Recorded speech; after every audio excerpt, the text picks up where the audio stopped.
나사로가 무덤에 있은지 이미 나으리라. 베다니는 예루살렘에서 가깝기가 한 오리쯤 되매 많은 유대인이 마르다와 마리아에게 그 오라비의 일로 위문하러 왔더니 마르다는 예수께서 오신다는 말을 듣고 곧 나가 맞이하되 마리아는 집에 앉았더라. 마르다가 예수께 여짜오되 주께서 여기 계셨더라면 내 오라버니가 죽지 아니하였겠나이다. 그러나 나는 이제라도 주께서 무엇이든지 하나님께 구하시는 것을 하나님이 주실 줄을 아나이다. 예수께서 이르시되 내 오라비가 다시 살아나리라. 마르다가 이르되 마지막 날 부활 때에는 다시 살아날 줄을 내가 아나이다. 예수께서 이르시되 나는 부활이요 생명이니 나를 믿는 자는 죽어도 살겠고 무릇 살아서 나를 믿는 자는 영원히 죽지 아니하리니 이것을 내가 믿느냐? 하나님의 은혜가 저에게도 여러분에게도 가득하길 바랍니다. 우리 지난주에 온라인으로 유튜브 동영상으로 하나님 말씀 잠깐 살펴봤었습니다. 요한복음 11장의 말씀 가지고 잠깐 은혜 나눴죠. 여러분 잘 들으시고 열심히 들으셔서 내용을 다 아시리라 저는 생각합니다. 그래도 정리를 조금 해보자면 요한복음 11장에 예수님이 사랑하시던 삼남매가 등장하는데 누구죠? 마르다, 마리아, 나사로 맞죠? 아닌 것처럼 저렇게 되게 째려보고 계셔갖고 제가 틀렸나 싶습니다. 예루살렘에서 한 오리쯤 떨어져 있는 베단이라고 하는 마을에 마르다, 마리아, 나사로 삼남매가 살고 있었는데 누가 병들었습니까? 마리아가 병들면 큰일 납니다. 나사로가 병들었죠. 그러자 사람을 보내서 예수님 빨리 좀 오시기를 그렇게 요청했다는 것 아닙니까? 그런데 예루살렘 감람산에서 베다니까지는 한 오리쯤 천천히 가셔도 몇 시간, 정말 천천히 가셔도 반나절 하루 만에 가실 수 있는 그런 길이죠. 저도 베다니 마을에 가본 적이 있는데요. 감람산에서 언덕을 하나 넘어서 내려가면 바로 베다니 마을이 나와요. 그랬기 때문에 얼마 안 멀어요, 정말. 그런데 예수님이 이렇게 얼마 안 되는 거리를 이틀이나 더 유하셨고, 그래서 결국은 나흘 만에 이 나사로가 병들었던 그 베다니 마을로 도착했다는 것 아닙니까? 그때에 예수님께서 정말 이해할 수 없는 행동, 말들을 하셨다, 그런 얘기 했습니다. 이 병은 죽을 병이 아니다 라고 그렇게 이야기하셨죠. 여러분, 목사가 이런 일에 이렇게 자칫 휘말리게 되어지면 정말 큰 스캔들이 됩니다. 제가 예언하는 거예요. 어떤 우리 교우들 중에 혹은 누가 아는 분이 병들었어요. 그런데 제가 이렇게 예언합니다. 이 병은 죽을 병이 아니니라 이렇게 했어요. 그런데 그 다음날 돌아가셨어요. 그 큰일 나는 거예요. 정말 큰일 나는 거예요. 이 목사님은 말은 못하고 그 목사님은 영빨이 없는 목사이구나 라고 한다든지 뭐 저런 거짓 이야기를 하고 있는가 라고 그렇게 생각할 거예요. 실제로 예수님이 그런 상황 가운데 오해받을 법한 상황이에요. 우리는 결론을 알아요. 나사로가 죽은 지 나흘 되었습니다만 무덤가에서 예수님이 나사로야 나오라 라고 하는 주님의 생명의 말씀을 듣고 나오셔. 우리 그 사실 알고 있기 때문에 이 본문 11장 지난주의 이야기가 충격으로 센세이션한 이야기를 받아들이지 않지만 사실은 굉장한 제자들에게 그리고 나사로, 마리아, 마르다에게는 굉장한 예수님을 오해할 법한 이야기인 것입니다. 뿐만 아니라 예수님이 더 오해에 살 법한 행동은 예수님이 나사로가 병들었다고 하는 소식을 듣자마자 오셨으면 참 좋았을 법했는데 어떻게 하십니까? 이틀을 더 유하셨다라고 말하죠. 어떤 분들은 해석하기를 왜 이틀인가 계산을 해보는 거예요. 감람산에서 베다니 마을까지 가는데 하루 잡고 넉넉히 너무 넉넉히 잡은 것 같아요. 실제로 제가 가보니까 안 가봤을 때는 그 말을 믿었어. 하루 걸린다니까. 하루 안 걸려요. 몇 시간이면 가요. 두세 시간 천천히 가요. 두세 시간도 안 걸릴 텐데. 오리인데 뭐 오리. 먹는 오리 말고요. 오리. 아무튼 그래서 어떤 사람 뭐라고 하냐면 가는데 소식을 전하러 오는데 하루, 이틀 유하시고 예수님이 가시는데 하루 하면 딱 며칠이에요? 나흘이잖아요. 그래서 11장에 보면 뭐라고 하냐면 17절 말씀에 나사로가 무덤에 있은 지 이미 나흘이라 그랬다는 거예요. 근데 왜 하필이면 나흘일까? 그래서 시간은 맞는데 하루하루 그리고 이틀 기다리신 시간, 그래서 나흘이라고 그러는데 이거는 개연성이 별로 없을 것 같고, 더 확실한 이유가 있다면 유대인들의 습관 때문인 것 같아요. 유대인들의 정서, 생각. 유대인들은 어떻게 하면 사흘 지나면, 사람이 죽어서 사흘이 지나면 그때는 영혼과 육체가 완전히 분리되어서 영혼이 육신으로 다시 절대 돌아오지 못한다 라고 하는 생각을 유대인들이 가지고 있었다는 거예요. 그러니까 나흘이 생각은 아마도 이 나사로가 완전히 소망이 없구나, 완전한 절망과 죽음의 상태에 있었다라고 하는 사실을 보여주기 위한 장치였다라고 생각이 되어져요. 물론 사흘 지나면 영혼이 못 돌아온다, 이것을 성경적 진리로 받아들이라는 얘기 아니에요. 그 말이 아니라 사람들이 그렇게 생각했고 예수님은 그러한 생각을 아셨을 테니, 그런 유대인의 습관과 문화를 아셨을 테니 그 기간이 지난 다음 날 오셨을 것이라고 생각합니다. 왜 그러셨을까라고 하는 얘기는 조금 이따 하기로 하고요. 아무튼 예수님의 이틀의 지체하는 시간은 꽤 당황스러웠을 것입니다. 마르다에게도 그렇고 마리아에게도 그렇고 정말 당황스러웠을 거예요. 생각해 보세요. 가족 중에 정말 가족보다 더 사랑하는 친구가 병들었어요. 죽을 위기가 다가왔어요. 그래서 핸드폰으로 혹은 문자로 빨리 좀 와줘 라고 했어요. 그럼 어떻게 해야 돼요? 나 회사 일 좀 더 보고, 요새 종이 만드느라 바빠, 박스 만들느라 바빠 하고, 나중에 태용이가 아픈데 이렇게 얘기하면 안 되지. 안 왔어요. 그럼 어떻게 되겠어요? 이혼 사유가 되죠. 괜히 잘못된 이유는 아니지만 아무튼 아니 은수가 아프다고 근데 응급실에 입원했대요. 근데 제 아내가 전화를 했어요. 나 요새 바빠, 설교 준비하느라 바빠, 이거 영상 하느라 바쁘니까 이틀쯤 있다가 할게. 그럴 수 없잖아요. 여러분, 가족보다도 예수님과 이 마르다 마리아 이 삼남매와의 관계는 굉장한 깊은 친밀한 관계였던 것 같아요. 우리 지난주에 뭐라고 했었냐면요, 생각해 보시면 마르다 마리아가 속히 예수님에게 사람을 보냈는데 뭐라고 하면서 보냈대요? 어제 들은 것도 기억이 안 나는데 한 주 전에 어떻게 기억나는가? 이해합니다. 저는 친절한 목사님과 설명해 드리면 11장 3절에 보니까 주께서 사랑하시는 자가 병들었나이다 라고 하라는 거예요. 그렇게 이야기했고 알아들었어. 나사로가 병들었습니다 라고 하는 거 그렇게 말하지 않고 사랑하시는 자가 병들었어요 라고 하면 예수님이 더 금방 오셨을 거예요. 그렇게 생각했던 것 같아요. 그러니까 사람을 보내면서 그렇게 이야기하라고 했던 것 같습니다.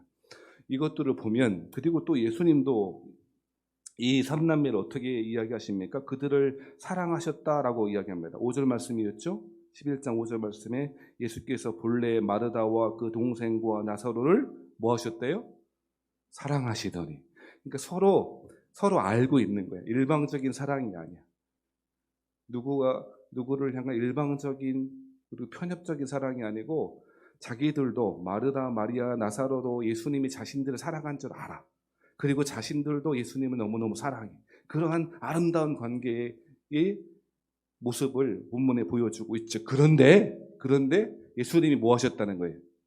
이틀을 유하셨다는 거예요. 여러분, 이러한 아이러니아와 같은 상황들은 우리 신앙생활을 하면서 많이 겪을 수 있습니다. 예수님이 우리를 사랑하신다라고 하는 생각은 변함이 없고 그 진리는 변하지 않겠습니다만, 우리의 삶의 정황 가운데 예수님 빨리 오시지 좀, 예수님 좀 빨리 해결해 주시지 라고 하는 생각이 있을 때가 많이 있다는 것입니다. 우리 교회에도 성원 예물을 드리시는 분이 있습니다. 꽤 오래전부터 성원 예물을 드리십니다. 간절한 기도의 제목과 함께 예물을 드리며 성원 예물을 드리시는데요, 제 마음이 어떠한 마음이냐면 빨리 좀 해결해 주시지. 저는 뭐 1000번째가 성경적으로 맞냐 안 맞냐를 떠나서 그 마음을 좀 받으셔서 1000번 드리기 전에 빨리 좀 해결해 주면 안 되겠냐, 그런 마음이 들어요, 목회자로서. 여러분, 그런 생각 안 드세요? 아니, 도대체 이렇게 기도하면, 이렇게 간절한 마음으로 기도하고 있다면 하나님 좀 빨리 해결해 주시면 좋겠다, 왜 이틀을 유하실까, 왜 이틀을 기다리게 하시나 라고 하는 생각이 들 수가 있다는 것입니다. 더 아이러니한 건, 더 근본적인 거는 예수님은 하나님의 아들이신데도 불구하고 하나님의 아들이 사랑하고 계시는 그 삼남매 중에 남자 나사로가 오라비가 병들었어요. 그리고 죽을 병이라는 거예요. 지난주에 설명했듯이 당신은 의학 기술이 발달되지 않았기 때문에 웬만한 병은 병이라고 생각 안 해. 그냥 일상적으로 그냥 걸어가는 거예요. 지금이야 조금만 아프면 당장 병원 가잖아요. 우리나라 좋은 나라. K방역 짱이지 않습니까? 아니 좋은 나라죠. 우리나라 같은 나라 어디 있습니까? 다른 나라들 보니까 유럽 대처가 안 되더만요. 대처가 안 되고 거의 의료 붕괴이고요. 뭐 계속 몇천 명씩 몇만 명씩 있고요. 이스라엘도요 장난 아닙니다. 이스라엘도 계속 발병되는데 어디서나 제일 많이 발병되는 줄 아세요? 어떻게 알겠어요? 메아슈아림이라고 하는 동네가 있어요. 이스라엘에. 성전 바로 옆에 바로 가까운 지역에 마을이 있는데 그게 이름이 메아슈아림이에요. 그게 누가 사느냐? 정통 유대교 유대인들. 검은 모자 쓰고 검은 양박에 흰 그거 와이셔츠 같은 거 메고 여기 머리 이러고 오셨죠? 이렇게 가닥. 이게 뭐라 그러지? 구렛나루는 아니고 이렇게 쭉 길러갖고 묶어. 이게 정통 유대인들거든요. 이 사람들은요 전자기기도 안 쓰고 텔레비전도 안 쓰고 그래요. 소식을 어떻게 전하는가? 소식은 벽보로 방을 붙여요. 그래서 벽마다 빼곡하게 누가 어디서 뭐 한다, 결혼식이 있으니 참여해달라 이런 것들 벽보에 이런 마을에 정통 유대인들. 그래서 예시바라고 하는 유대인 학교에서 모여서 그렇게 공부해요. 근데 예시바라고 하는 학교가 도서관에서 공부하는데 거기에서 공부하는 게 하브루타. 들어보셨죠? 들어봤다 이렇게 끄덕끄덕 하면 괜히 이렇게 넘어갈 거 아니에요. 하브루타라고 왜 요즘 우리 한국에도 교육할 때 하브루타 교육 하는데 그게 뭐냐면 1대1로 이렇게 토론하는 거예요. 토론식 수업. 그게 하브루타인데 그 예시바라고 하는 학교에서 그거를 그렇게 가르쳐요. 그리고 그 사람들은 생계를 위한 노동들을 하지 않아요. 그래서 정부에서 주는 이제 보조금이나 이런 것들로 갖고 살아요. 그러니 가난하죠. 그리고 정통 유대인들은 생육하고 번성을 잘해. 보통 10명씩 다. 그래서 조그만 집에 막 20명도 살고 막 이래요. 진짜로. 뭐 생기면 다 나요. 아무튼 뭐 그래요. 진짜 생육하고 번성해서요. 그 조그만 마을에, 조그만 그 타운에 수백 명이, 수천 명이 살아요. 생각해봐요. 그러니까 애들이 빠글빠글, 표현이 그렇습니다만 애들이 집중적으로 사람들 모여 살고 더군다나 유대인들은 소리내서 기도합니다. 우리처럼 주요 3층은 안 해도 말씀을 이렇게 하면서 소리내서 기도하죠. 더군다나 학교 예시바에서 어떻게 해요? 계속 토론하잖아. 뭐 그러니까 거기에서 계속 참고를 하는 거예요. 큰일입니다. 동방정교회 유대교도 마찬가지고 동방정교회 사제가 이것은 이 코로나는 전 세계가 동성애를 용인한 하나님의 심판이다라고 외쳤던 그 유명한 동방정교회 사제가 걸렸어. 이거 참 아무튼 이런 이야기 하려고 하는 건 아닙니다만 갑자기 생각나서 말씀드렸어요. 자, 무슨 이야기 하려면요. 아니 생각해 보세요. 그렇게 유대인 정통 유대인 메아슈아림에 살면서 이 세계의 어떤 테크놀로지 문명을 거부하고 말씀으로만 살아야 되겠다라고 하는 정말 그들의 열심을 인정해 줘야 돼요. 정말 그들이요 안식일을 지키잖아요. 유대인들은 안식일 시작하기 전에 돌아다니면서 호각 불고 나팔 불고 문 닫으라고 막 소리치고 다녀요. 그리고 좀 늦잖아요. 그럼 막 욕하고 막 이래. 당황스럽더라고요. 아무튼 이런 얼마나 열심히 해. 동방정교회뿐 아니라 오늘날 전광훈으로 상징되어진 구구 우파 기독교회에 속한 분들은 얼마나 열심히 모이지 말래도 모이잖아요. 다 벗고 숙식하고. 그러면 어떻게 해야 돼요? 우리 상식으로는 코로나도 안 걸리고 하는 일마다 복되고 이 병은 죽을 병이다. 이런 일이 생기면 안 되는 거잖아요. 여러분 이거 가볍게 넣는 게 안 되는 문제입니다. 물론 지난주에 얘기를 했습니다만 곰곰이 생각해 보면 신앙의 근본적인 문제와 이 딜레마를 사실 다루고 있는 본문인 거예요. 예수를 믿고 예수님을 사랑하고 하나님 예수님도 우리를 사랑하고 우리도 예수님을 사랑해요. 그런데 죽을 병에 걸려요. 그리고 좀 이따 죽어버려요. 예수님은 오지 않아요. 11장의 본문의 말씀은 신자들이 이 땅을 살아갈 때 겪게 될 신앙적 위기, 그 위기에 어떻게 대응해야 될지를 잘 보여주고 있습니다. 예수님은 오시지 않는 것 같고 이틀이나 더 지체하시고 심지어 예수님은 거짓말하는 것처럼 느껴집니다. 죽을 병이 아니라 그러셨는데 죽게 되었습니다. 심지어는 그가 자고 있다 그랬습니다. 자긴 뭘 자요? 정말 이런 일이 어떻게 벌어질 수가 있겠습니까? 먼저 우리가 살펴봐야 될 것은 지난주에도 말씀드렸듯이 이틀의 시간이 누구에게는 있다라고 하는 것입니다. 왜 그런지 모르겠어요. 여러분, 제가 신령한 목사이라면 여러분 뭐 때문에 그래요? 뭐 때문에 그래요? 이렇게 말하면 좋아하겠죠.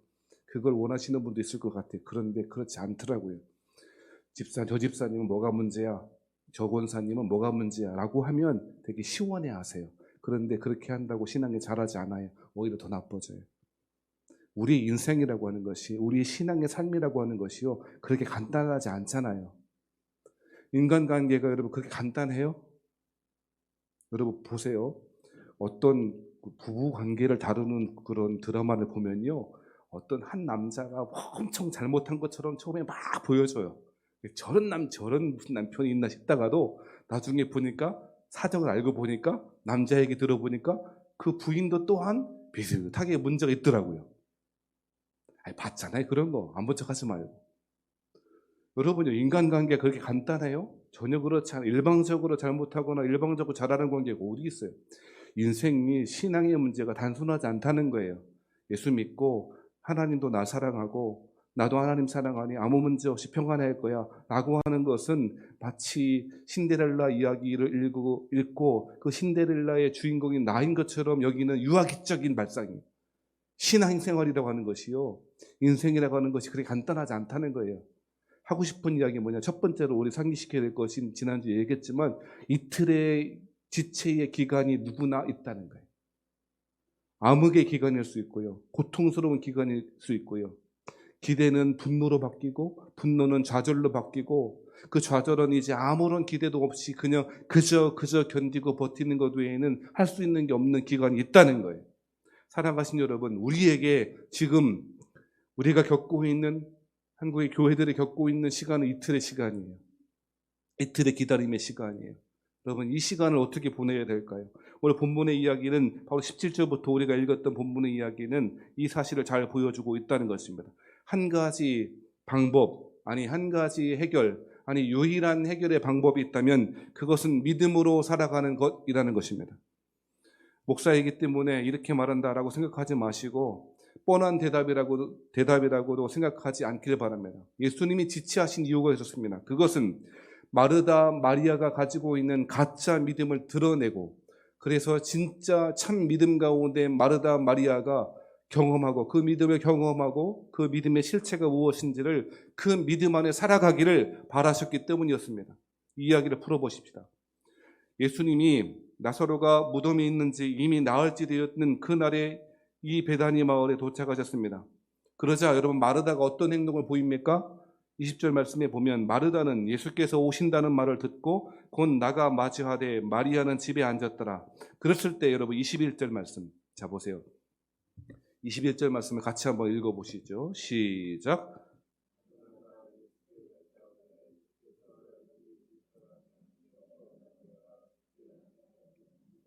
그러나 22절에 뭐라 그래요? 나는 이제라도 주께서 무엇이든지 하나님께서 구하시는 것을 하나님이 주실 줄을 아나이다. 그렇게 했죠? 22절 말씀에다가 여기에다가 여러분 써놓아요. 가로치고 뻥.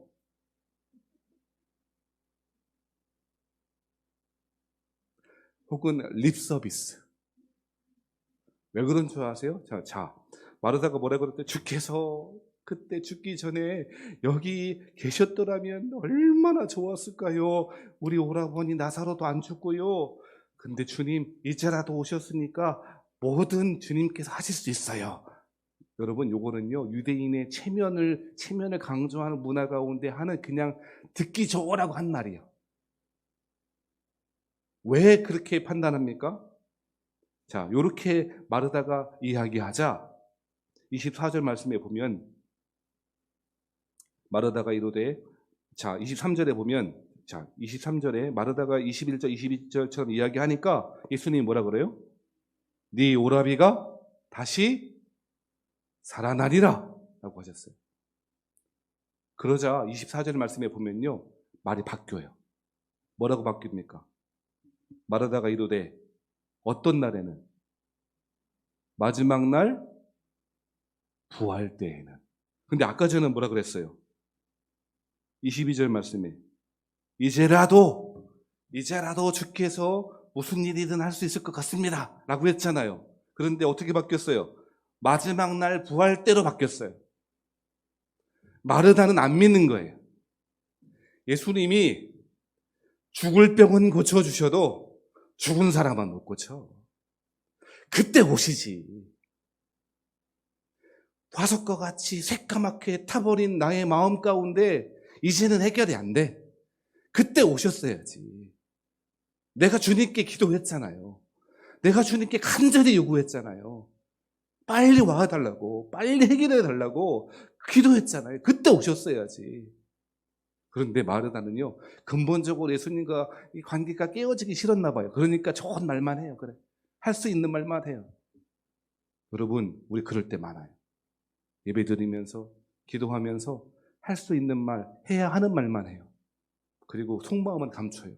서운하고, 답답하고, 비탄에 빠져 있고, 절망에 빠져 있음에도 불구하고 해야 할 말만 해요. 그게 마르다고 우리의 심정일 수도 있다는 거예요. 마르다는 믿음에 관한 지식과 정보는 잘 알고 있었을지 모르겠습니다. 마지막 날 부활의 때에는 다시 살아날 줄 믿습니다 라고 하는 말은요, 누가 가르쳐준 말이냐면요, 사두개인들이 가르친 말이에요. 예수님 시대에 특별히 세 가지 종파가 있었다고 말씀드렸죠. 안 물어볼게요. 제가 시험에 들 수 있으니까. 세 가지 종파가 뭐냐면요, SNF파. 드러나봐요. SNF파. 쿰란이라고 동굴에서 지냈던 사람, 극단적인 경건주의자들. 그리고 바리새파. 한 중간쯤 돼요. SNF파에 비하면 중간쯤. 바리새파. 그렇죠? 그리고 또 한 가지, 종교 제사장 그룹. 뭐라 그래요? 사두개파. 사도계 후예들 사두개파. 사두개파는요, 부활이 있다고 가르쳤을까요? 없다고 가르쳤을까요? 찍어봐요. 자, 종교 권력자예요. 힘도 있어요. 능력도 있어요. 먹고 살만해요. 성전세도 받고 막 이래요. 부활이 있어요? 좋겠어요? 이런 사람들은 부활이 있는 게 좋을까요? 없는 게 좋을까요? 없는 게 좋아요. 사두개인들은요, 종교 권력자들은 부활이 없다고 가르쳤어요. 그런데 바리새파 사람들은 부활이 있다고 가르쳤어요. 그런데 그 부활은 언제? 유대인의 관점에 세상의 끝날. 우리 성경이 말하는 것과는 좀 다르지만 아무튼 이거 설명하려면 너무 길고, 세상의 끝날에 되면 죽은 사람들이 다 뭐 한다는 거예요? 부활한다는 거예요. 이게 바리새인들의 가르침이었던 거예요. 지금 마르다가 가지고 있는 이 고백, 어떤 고백이요? 주님, 마지막 날 부활 때에는 다시 살아날 줄 내가 아나이다라고 하는 말은 어디에 기초하는 거냐면 바리새인들의 전통에 기초하는 거예요. 사람들이 그렇게 하더라라고 하는 말에 근거하는 거예요. 지금은 안 된다는 거지. 예수님, 지금이라도 무엇이든지 하나님이 하실 수 있습니다. 당신이 하나님의 아들이심을 할 수 있습니다. 그건 좋은 말이고 말뿐이고 안 돼. 마지막 날 때에는. 마르다는 자신의 믿음이 잘못되어 있다거나 제한적인 믿음이라거나 조금 심하게 말하면 가짜 믿음이라고 한 번도 생각해 본 적 없는 것 같아요. 나는 믿는다니까. 이신칭의 교리를 믿어. 전적인 타락을 믿어. 뭐 이런 식으로요. 부활의 교리를 믿어. 여러분, 신자는 마지막 때에 부활할 줄 믿습니다. 일단 아멘 해봐요. 믿잖아요. 그런데요, 그 부활의 삶이 나의 현장 가운데 실제로 벌어지거나 그 부활의 실체가 나의 상황 가운데 적용되어지는 건 다른 문제. 진짜 믿음이, 참 믿음이 언제 드러나는가? 이때 드러나요.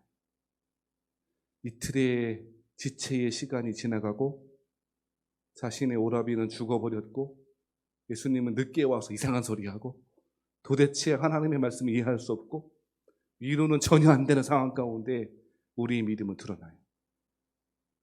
사랑하신 여러분, 예수님이 이틀의 지체의 기간을 거쳐 나흘째 되는 날 베다니 마을에 도착하신 것은 주께서 사랑하시는 자 마르다 마리아에게, 그리고 그 주변에 애통하고 있는 유대인들에게 참 믿음이 무엇인지를 보여주는 참 믿음이 무엇인지를, 그리고 그 믿음 안에 어떻게 서야 될지를 잘 보여주기 위해서 이런 일을 하고 계시는 것입니다. 마르다만 그랬을까요? 마리아도 마찬가지였습니다. 마리아는 예수님의 발치 아래 예수님의 말씀을 듣기를 그렇게 좋아했던 마리아도 똑같이 이야기합니다. 뭐라고 이야기합니까? 32절 말씀해 보시죠. 마리아는 뭐라고 했을까요?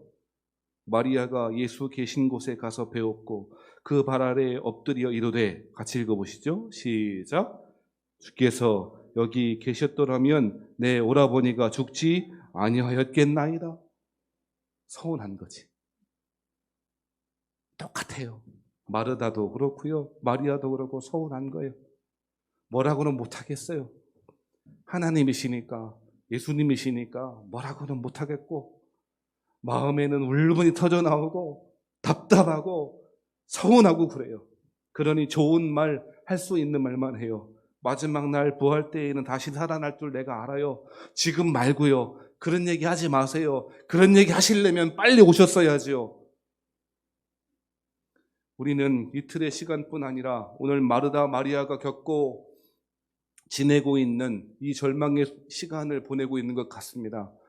교회는 앞서 기도하셨던 사모님 기도하셨던 것처럼 조롱거리가 되었습니다. 어떤 사람이, 제가 우리 카톡방에 단톡방에 올렸던 것 같은데요, 그렇게 올렸잖아요. 한국교회 성도 여러분, 꼭 십자가 목걸이라도 좀 메고 다니시라고. 저희가 알아서 피해 다닐게요. 처음엔 당황하고 처음엔 웃겼다고요. 이게 웃긴 일이 아닌 거라. 어떤 분이 그렇게 이야기도 합니다. 차별금지법 한국교회가 지금 목숨 걸고 막겠다고 난리치죠. 온누리교회 이재현 목사, 큰 교회 목사님들 차별금지법 막겠다고 그렇게 생 난리치고 다니는데요, 어떤 분이 그럽니다. 차별금지법이 한국교회를 보호해 줄 거라고. 왜 이렇게 됐을까요?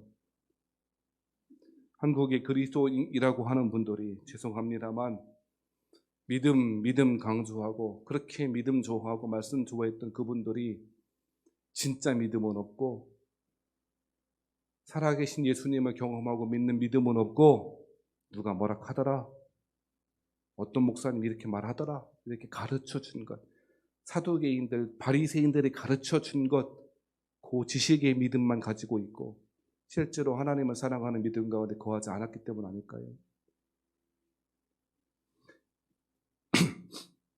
예수님이 25절 26절 말씀에 뭐라고 말씀하십니까? 여전히 답답하고 기통에 차에 있으며 서운하기도 하고, 도대체 왜 이런 일이 벌어지는가 그렇게 절망하고, 기대는 탄식으로 바뀌고 탄식은 좌절로 바뀌었던 그 마르다에게 25절 26절처럼 이야기하십니다. 우리 같이 읽어보세요. 시작. 예수께서 이르시되 나는 부활이요 생명이니 나를 믿는 자는 죽어도 살겠고 무릇 살아서 나를 믿는 자는 영원히 죽지 아니하리니 이것을 네가 믿느냐. 어쩌면 이 질문은 저와 여러분에게 하시는 질문이다 라고 생각되어집니다. 우리는 마르다처럼 마지막 때에 부활하는 것, 그래 그럴 수 있지. 하지만 그 부활의 놀라운 신비로운 생명의 삶이 지금 나에게 이루어지는 건 별개야. 나는 이틀의 시간 그저 버티고 견디는 것 외에는 할 수 있는 게 없어. 처음엔 기대했지. 나도 기대해봤지. 기도도 해봤지. 근데 기도응답? 그거 별것 없어. 응답되는 것도 없더라 라고 할 수 있어요. 그렇다면 이 자리에 또 온라인으로 참여하시는 사랑하시는 마르다 마리아 성도 여러분, 주의 말씀 귀 기울여 들으시길 바랍니다. 여러분, 오늘 본문의 말씀은요, 25절 특별히 26절은 요절 아닙니까? 거기에 강조되는 게 뭔지 아세요? 나는이라는 말이에요. 믿음은요, 참 믿음은요, 무엇을 아는가가 무엇을 알고 이해하고 있는가에 달려있지 않아요. 물론 여러분, 우리 믿음을 정의할 때 지식적인 면, 감정적인 면, 의지적인 면이 다 있다고도 말씀드렸어요. 그 출발은 참 지식이어야 해요. 동의하시면 아멘. 사람 몇 명 안 되니까 크게 아멘 하시기 바랍니다. 크게 아멘 했는데 마스크 때문에 안 들리는 거죠?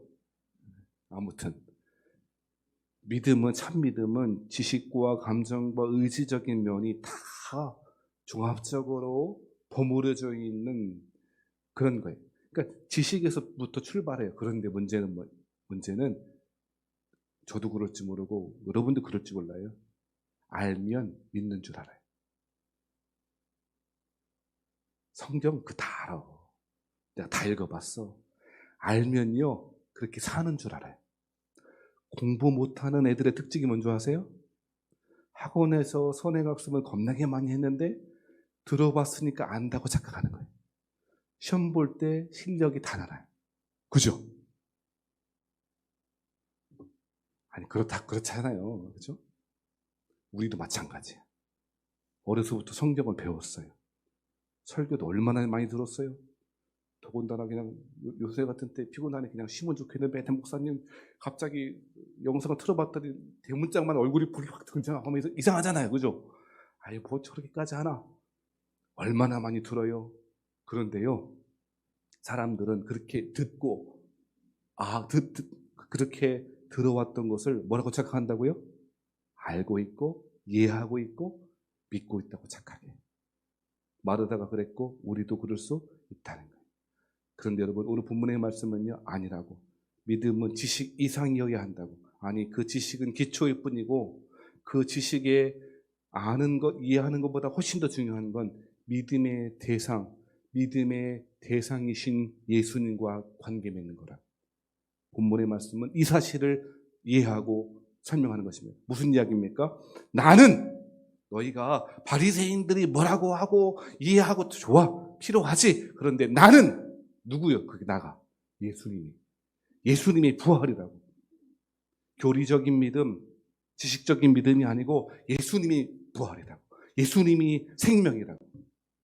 죽은 자들은 살아나겠고 살아서 지금 나를 믿는 자는 영원토록 죽지 아니하리니. 마지막 질문은 무엇입니까? 이것을 네가 믿느냐. 오늘날 우리가 살아가고 있는 지금의 시대는 믿음이 필요한 시대입니다. 지식의 믿음이 아니고 교리적인 믿음이 아니고 그 이상의 믿음이 필요합니다. 그것은 믿음의 대상이신 예수님과 참 교제하는 믿음인 것입니다. 그것이 살아있는 믿음이고 그 살아있는 믿음이 생명과 부활의 은혜의 역사를 우리의 삶 가운데 그때가 아니라 지금 이곳에서 이루어 주실 줄 믿습니다. 인내로 이틀의 기간을 보내시고 있는 사랑하시는 우리 교우 여러분, 이틀의 기간은 의미 없는 보내버리는 시간이 아니고 오히려 마르다 마리아에게 자신이 가지고 있는 믿음이 얼마나 가짜이고 얼마나 어리석은 믿음이었는지를 드러내는 시간이었습니다.